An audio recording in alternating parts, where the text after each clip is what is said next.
നിലമ്പൂരിൽ മത്സര ചിത്രം ഇപ്പോൾ തെളിഞ്ഞിരിക്കുകയാണ്. ഗോദയിൽ 10 പേരാണ് മത്സരിക്കാൻ ഒരുങ്ങുന്നത്. PV അൻവറിന്റെ അപരനടക്കം 4 പേർ പത്രിക പിൻവലിക്കുകയും ചെയ്തു. PV അൻവറിന്റെ അപരനായിരുന്ന അൻവർ സാദത്ത് പിന്മാറുകയായിരുന്നു. SDPIയുടെ അപര സ്ഥാനാർത്ഥിയും പിന്മാറുകയുണ്ടായി. ഇതിനെ തുടർന്ന് അൻവർ മത്സര രംഗത്ത് തുടരുമെന്ന് വ്യക്തമാവുകയും ചെയ്തു. സ്വതന്ത്രനായി മത്സരിക്കുന്ന അൻവറിന് കത്രിക ചിഹ്നം അനുവദിക്കുകയും ചെയ്യുകയുണ്ടായി. അൻവർ മുമ്പ് മത്സരിച്ച ഓട്ടോറിക്ഷ ചിഹ്നം ഇക്കുറി കിട്ടുകയും ചെയ്തിട്ടില്ല.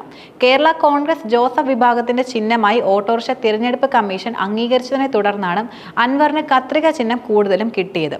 അൻവർ 2 പത്രികയാണ് പ്രധാനമായിട്ടും സമർപ്പിച്ചിരുന്നത്. ഒന്ന് TMC സ്ഥാനാർത്ഥിയായി പുല്ലും പൂവും ചിഹ്നത്തിൽ മത്സരിക്കുന്നതിനും മറ്റൊന്നെന്നത് സ്വതന്ത്ര സ്ഥാനാർത്ഥിയായി മത്സരിക്കുന്നതിനുമായിരുന്നു. സാങ്കേതിക പ്രശ്നങ്ങളുടെ പേരിൽ തൃണമൂലിന് വേണ്ടി അൻവർ സമർപ്പിച്ച പത്രിക തള്ളുകയും ചെയ്തിരുന്നു. Shoukath Ali, M Swaraj, Mohan George, Harinarayanan, N Jayarajan, PV Anvar, Mujeeb, Abdurahman Kizhakkethodi, AK Anvar Sadath, P Ratheesh, P Radhakrishnan Namboothiripad, G Satheesh Kumar, Vijayan, Sadiq Naduthutti എന്നിവരുടെ പത്രികകളാണ് നേരത്തെ കൂടുതലും സ്വീകരിച്ചിരുന്നത്. ഇതിൽ അൻവറിന്റെ അപരൻ AK അൻവർ സാദത്ത് അടക്കം 4 പേർ പത്രിക പിൻവലിക്കുകയും ചെയ്തു. മാത്രമല്ല, പത്രിക പിൻവലിക്കുന്നതിനുള്ള സമയപരിധി വ്യാഴാഴ്ച വൈകുന്നേരം 3 മണി വരെയായിരുന്നു നിലനിന്നിരുന്നത്.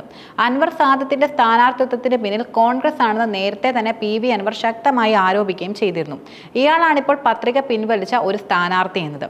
മറ്റൊരാൾ PV അൻവറിന്റെ പത്രിക തള്ളപ്പെടുകയാണെങ്കിൽ പകരം മത്സരിക്കാമെന്നോണം ഡെമ്മി സ്ഥാനാർത്ഥിയായി പത്രിക നൽകിയ അബ്ദുറഹ്മാനായിരുന്നു. സാദിഖ് നടുത്തുട്ടി എന്ന SDPI സ്ഥാനാർത്ഥി ഡെമ്മിയായി പത്രിക നൽകിയ മുജീബും ഒരു സ്വതന്ത്ര സ്ഥാനാർത്ഥിയും പത്രിക പിൻവലിക്കുകയുണ്ടായി. UDF സ്ഥാനാർത്ഥി ആര്യനാടൻ ഷൗക്കത്ത്, LDF സ്ഥാനാർത്ഥി M സ്വരാജ്, BJP സ്ഥാനാർത്ഥി advocate Mohan George, PV Anvar എന്നിവർ തമ്മിലായിരുന്നു കൂടുതലും മുഖ്യ മത്സരം. അതേസമയം ആര്യനാടൻ ഷൗക്കത്തിന്റെ പ്രചരണത്തിന് പ്രിയങ്ക ഗാന്ധി എത്തുന്നതായിരിക്കും. 12 മുതൽ 14 വരെ നീളുന്ന മണ്ഡല പര്യടനത്തിൽ ഷൗക്കത്തിനായി പ്രചരണത്തിന് ഇറങ്ങുകയും ചെയ്യും.